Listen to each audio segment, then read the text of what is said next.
So let's see, where can I start? The bridge was something that was proposed off and on over the years. What I heard and what some research showed was that the trucking industry very much wanted that bridge.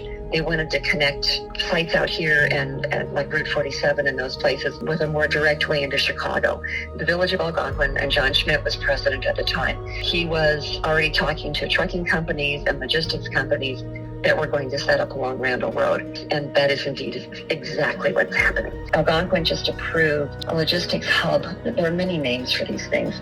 What they are is large warehouses with places where things are either stored or manufactured, and then they load trucks and they move them in and out for delivery. Diesels that go into those places, they sit there, they load, and that pumps out what's called fine particulate matter, ppm, P2M, and those are tiny, tiny nanoparticles of diesel exhaust, and they're enormously toxic. Another issue that we have with this one diesel park, again, it's 88 acres of pavement, and there's 300 some diesel bays. All of that will drain off into the corner in the southeast, and then it will go into the groundwater, which goes into Jelky Creek. That's the headwaters of Jelky Creek, which then feeds into the Fox River. The reason the bridge is not completely open yet is because a part of it, and I believe it's on the east side, goes through an old firing range. And at the time, they used bullets and shotgun shells with lead beads in them. And so the ground is absolutely contaminated with lead, and they're having to remediate that. The EPA has ruled that they have to dig it up and transport it. It's so bad. They don't want it leaching into the river. But the other thing, of course, is the actual physical bridge. Because whenever anybody drives on anything, there are heavy metals that come off of tires. They're like arsenic, chromium. However, you get that kind of traffic over a bridge, and especially, you've got a diesel with all those tires on it. All that stuff hits the pavement, and then it runs off into the river. And heavy metals, of course, are profoundly toxic, even in small amounts. And then you have the hydraulic fluid and the gas leak. Somebody's leaking, they have exhaust, and just the fine particulate matter. When it rains, it comes out of the atmosphere and goes into the river and goes into the ground around it. So it pollutes there, and it's very long-lived and so very fine that when it gets into the water in the river, the fish have the same problem that we do. It gets into their bodies and their gills and everything. So it's like a slow poison. The Longmeadow Parkway being completed is inevitable. However, the effects of its completion are not set in stone. Though construction in areas along Randall Road is already beginning, there are areas still in contention, such as the one off of Binney Road. Fighting to keep these areas free from logistics hubs is a crucial step in trying to preserve the ecosystems that currently reside in this area. Thankfully, people have rallied together, and there's a large majority against this development.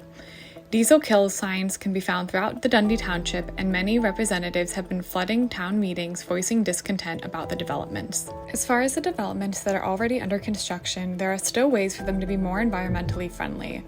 The key is proving that environmental conscious acts can be cost-effective and therefore won't harm company profits. For instance, permeable pavements are an environmentally friendly option to the asphalt alternative. Permeable pavements allow water to penetrate through the ground, preventing runoff and helping restore a natural hydraulic balance.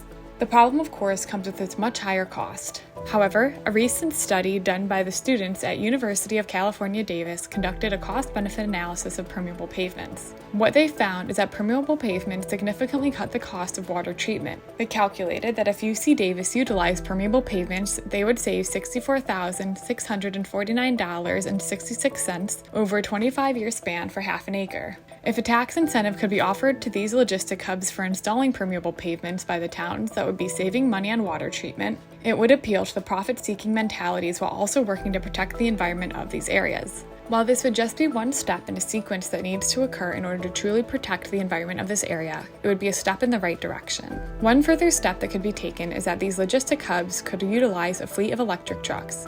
In areas such as California, many companies are already being pushed towards this in order to comply with the California Air Resources Board's Advanced Clean Truck Regulation, which once the final version is approved will require companies with 100 or more trucks to eventually switch to zero-emission vehicles. Electric trucks are much more environmentally friendly when compared to their non-electric counterparts. For instance, they have zero tailpipe emissions. This means that those dangerous PM 2.5 particles wouldn't be spewing into the air across the Dundee Township. One issue does arise with the push for electric vehicles, and and that's the waste created once the batteries are no longer usable. However, Volvo has recently opened a plant in Belgium that aims to solve this issue. The batteries that are made in this 100% renewable energy-powered plant are designed to be remanufactured, refurbished, and reused. This would then alleviate the high environmental toll the disposal of batteries causes. Electric vehicles are also significantly more expensive than non-electric, which makes them a turn-off for many companies. However, the switch to electric fleets can actually provide a significant cut in cost. In Europe, China, and the United States, tests were done that showed electric trucks had significantly lower cost per mile than petrol. On top of this, electric fleets would also cut back on maintenance costs as electric vehicles don't need oil changes, oil filters, fuel injector cleanings, spark plugs, ignition coils, mufflers, catalytic converters, or air intake filters, to name a few. With both a reduction in fuel costs as well as a reduction in maintenance costs, electric truck fleets are both an environmentally friendly option as well as a financially friendly option, which is key when pitching to developments such as logistic hubs. The Dundee Township, like all of the United States, is controlled by a capitalistic system, and because of this, there will always be those who put profits over people and especially over the environment. Trying to disband the system or change the mindset of those engulfed by it is daunting and frankly near impossible. The best way to protect the future of the planet is by doing research to prove that protecting the environment doesn't have to leach into profits. It's not too late to prevent the negative effects the Longmeadow Parkway will inevitably have if intervention doesn't occur.